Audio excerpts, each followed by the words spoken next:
All'inizio la voragine era molto piccola e sembrava un semplice avvallamento nel terreno. Siamo tornati poi a verificare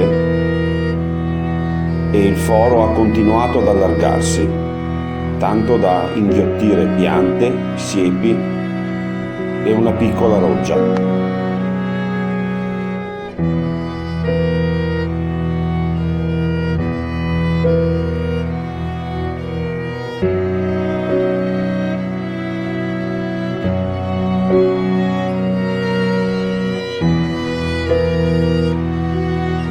'Le intense piogge di queste settimane hanno trasformato la voragine in un vero e proprio sinkhole all'interno della galleria verso Malo.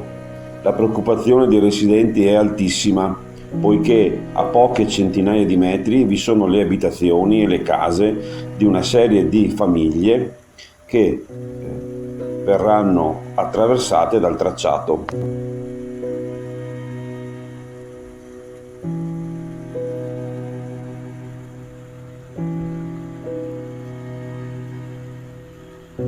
Gli alberi che vediamo all'interno della voragine sono alti circa 9-10 metri, alcuni raggiungono anche i 12-13 metri.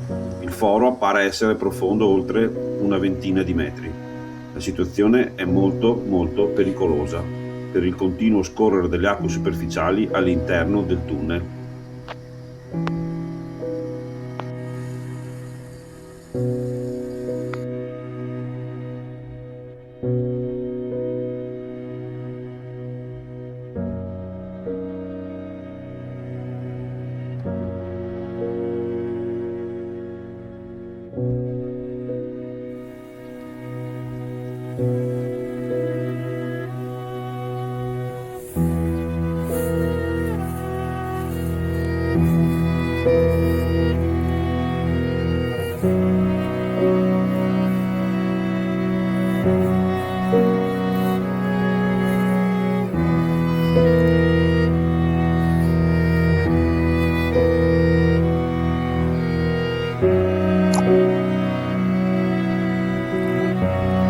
Proprio in queste ore l'acqua continua a lavorare e ad ampliare la voragine. La pioggia non dà tregua e i residenti sono preoccupati.